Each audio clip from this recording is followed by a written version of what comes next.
Katz's Delicatessen is easily the most famous and iconic restaurant in New York City and offers some of the best pastrami anywhere. However, Katz's is expensive. A pastrami sandwich will cost one about 28 bucks. Not to mention, customers may have to contend with some very long lines. Is Katz's worth it when there are more affordable NYC delis that also sell top-tier pastrami without the hassle and long waits? That's what I wanted to find out.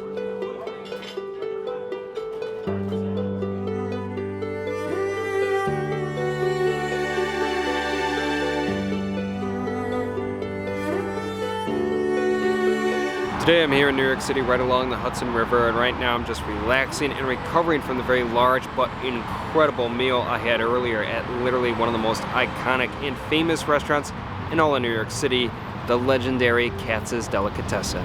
I wanted to go to Katz's today for frankly a couple of reasons. One, I had a taste for pastrami, and two, well, it's actually been a while since I've dined there. My first visit to Katz's was back in 2016. This was before I even moved to New York City. I came there as a tourist. Before eating at the deli, I had some reservations about the establishment. I've certainly had pastrami in the past, but I've never really been blown away by it. I liked it, but yeah, it never was something that really excited me. And the prices, even back then, I think the sandwich was like $24, which is still even expensive to this day. But then when I took my first bite of Katz's hot pastrami, my whole perspective changed. My mind opened up to the true magic and possibilities of New York City pastrami. At that point in my life, Katz's hot pastrami sandwich was simply the best sandwich that I've ever had. But now, having moved to New York City and having lived here for almost 4 years now, I've gotten a chance to try a lot of the other legendary spots like Pastrami Queen, 2nd Avenue Deli, and Sarge's, to name a few. Katz's has always remained my favorite pastrami sandwich, that is until I tried Hometown Barbecue's offering, which simply blew me away. Now, even though I think Hometown Barbecue is the undisputed champ when it comes to pastrami in New York City, it's not the first place I would recommend to a tourist. For one thing, Hometown Barbecue is in Red Hook, Brooklyn, and that's far. It took 2 ferries for me just to get there. I mean, if you're a tourist, you want to spend your time wisely, and Red Hook, Brooklyn, even though I think it's a really cool neighborhood, it's not the first place I'd want to see if I'm traveling to New York. The other reason why I wouldn't necessarily recommend Hometown Barbecue to a tourist is because it's a barbecue restaurant, not a Jewish deli. And the Jewish deli experience is part of what makes New York City pastrami unique and amazing. Although there's no doubt about it, the Texas-style barbecue experience at Hometown Barbecue is awesome. It's just that if you're coming to New York City, the Jewish deli experience is just a bit more New York City-like.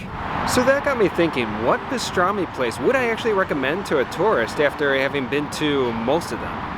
Now, Katz's would probably be the obvious choice, right? It's easily the most famous, but it's also one of the most expensive, and you gotta contend with a lot of lines and a lot of other tourists. So that's partly why I wanted to go to Katz's today, to find out if it truly is the place to go to for pastrami, especially if one is a tourist. So this was my lunch at the legendary and iconic Katz's Delicatessen. Katz's Delicatessen was established in 1888 on the Lower East Side of New York City. The neighborhood was once home to a very large Jewish community, but as with most areas of NYC, the demographics have changed over the years, but there are still a number of notable Jewish establishments that remain, with Katz's being the most famous and most notable. As a result, the restaurant often has lines which can be pretty big. However, there are plenty of times within most days that one is able to simply walk straight in. This was the case with my latest visit when I arrived at 11 a.m. on a Tuesday. Upon entering, I was handed a ticket, which serves as a sort of order form and receipt, and one must never lose it. I love the interior of Katz's. It's almost as iconic as their pastrami and has been featured in numerous movies and TV shows. Most notably, the deli was the host of arguably the most famous scene in the film When Harry Met Sally. It's a sizable establishment. There are a lot of seats, and it may appear that they're all filled, but people are constantly coming in and out, while bussers are quickly able to clear and turn over tables. For the most part, Katz's operates in a cafeteria-like manner. I made my way to the counter where there are a number of cutters who will craft the sandwiches. Pastrami is clearly the most popular order, but one can also get a variety of options from corned beef to brisket. But I was of course there for the pastrami. I handed the cutter my ticket, who marked down my order, and began carving the meat. Along with Franco's Delicatessen in Greenpoint, Brooklyn, Katz's is one of the few places in the city that cut their pastrami by hand. I was then given a few fresh slices of the meat to whet my appetite, which were delicious and really made me excited for the sandwich, which was massive and came with a good-sized portion of pickles. But I wasn't done ordering yet as I made my way down the counter to pick up some fries. Katz's also serves most of the typical Jewish deli fare, from matzo ball soup to latkes, but one dish that I have to try is their omelet, which you can even add their pastrami to. Since I love omelets and I love Katz's pastrami, the dish sounds incredible. However, I was content with my order that day, so I found a table and prepared for the magnificence that awaited me. Oh, this is a beautiful sight. It's like heaven before my eyes. Time to dig in. The sandwiches at Katz's are stacked high with meat, and they're filling. One could probably even share a sandwich, but I know how good Katz's pastrami is, so there is no way in hell that I would ever share mine.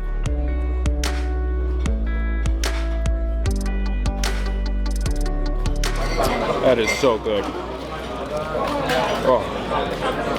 After taking a bite, one realizes why Katz's has endured all these years, commands long lines, and is a must-visit for every tourist. The sandwich is an absolute masterpiece. The pastrami has the most spectacular flavor. It's so juicy and fatty with an incredibly delicious bark. It's just as good as I remembered it. If you don't like this, you probably don't have taste buds. The deli specifically uses the navel cut of beef for their pastrami, which is a naturally fatty cut of meat. But it's the curing process that really sets Katz's apart from their competition. While a number of establishments cure their pastrami for a handful of days to a week, and even as fast as 24 hours by using machinery to directly inject the meat with a brining solution, Katz's does it the old-fashioned way. This means that the curing process could last almost as long as a month. Then a combination of salt and spices are applied to create the pastrami's rub or bark. Next, the meat can be smoked as long as 72 hours depending on the size of the cut. Finally, the beef is steamed until it comes out hot and soft, waiting to be served. Texture-wise, the pastrami is melt-in-your-mouth delicious. It's so soft and luscious, which is actually one of the reasons why Katz's hand carves their meat as opposed to using a deli slicer, which would simply result in the meat falling apart. Holding everything together are 2 large slices of seedless rye bread. The bread's really good. It's nice, fresh, and fluffy. It has a great flavor, but the structural integrity of it, it's not the best. I mean, there's a lot of meat on the sandwich. It is kind of falling apart, but, you know, the mess is always worth it, and I'm developing quite the small mountain of napkins here. The mustard on the sandwich is really good. It's like the perfect complement to the pastrami.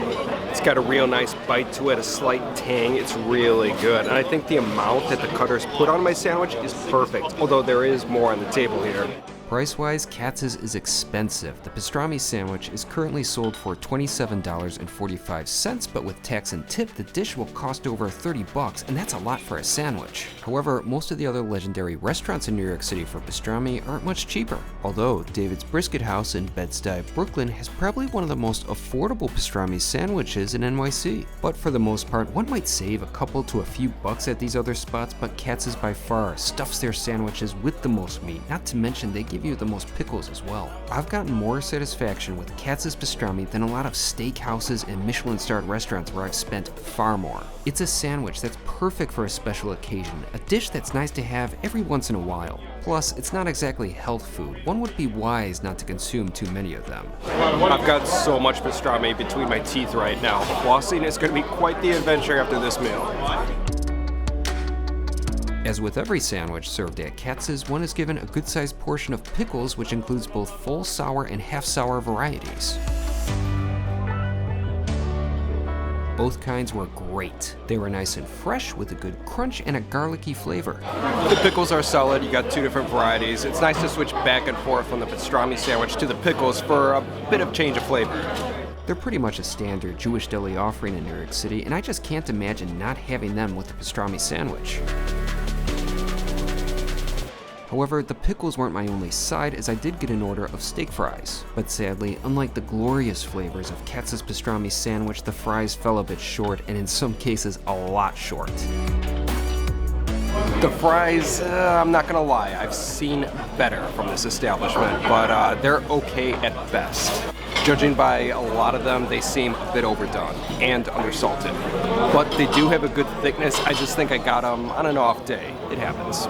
The fact that the fries were under-seasoned wasn't much of a problem since I was easily able to remedy the situation with the table salt. Unfortunately, there was no saving many of the fries, which were far too overdone. The more I'm eating these fries,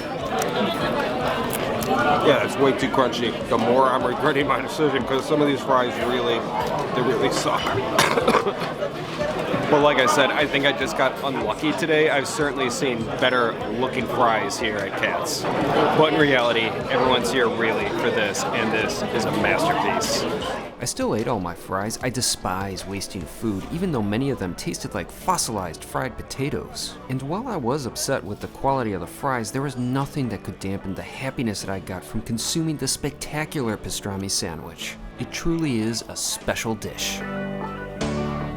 One other thing, this is a lot of food. No one is leaving this restaurant hungry, that's for sure.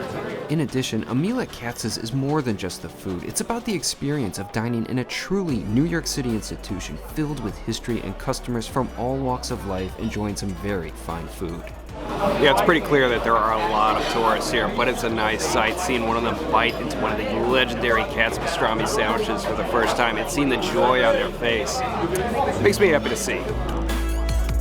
With a full stomach, I nearly finished everything except for a couple of the pickles. Oh, that was so good. That was absolutely mind-blowingly incredible. I love that so much. Katz is without a doubt a legendary, iconic New York City institution. If anyone says this place is overrated or not worth it, they don't know what the hell they're talking about, and they're not to be trusted. Getting out my ticket, I made my way to the back of the restaurant since it's the only place one can pay by credit card while the front is cash only. My bill came to $40.17, and with my tip, including the cash tip I left earlier for my cutter, I spent about $47 for my lunch at Katz's. Yeah, that's a good amount of money, but I was so satisfied with my pastrami that I didn't really care. As you can see, Katz's has left me with a smile on my face and a full stomach. That meal was amazing. Now that lunch did reaffirm for me that Hometown Barbecue's pastrami is the best in New York City, but Katz's, to me, that's easily my second favorite.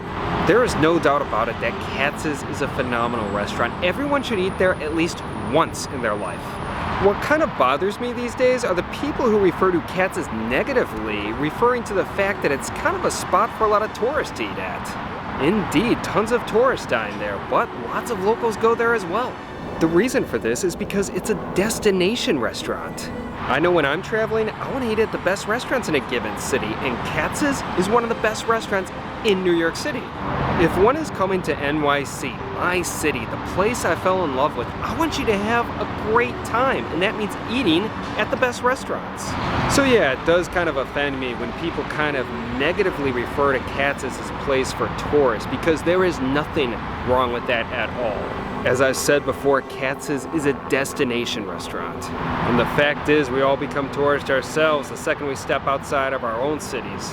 In conclusion, Katz's Delicatessen is a landmark and iconic New York City restaurant beloved by locals and tourists alike that serves some of the greatest pastrami, not only in New York City, but the entire country.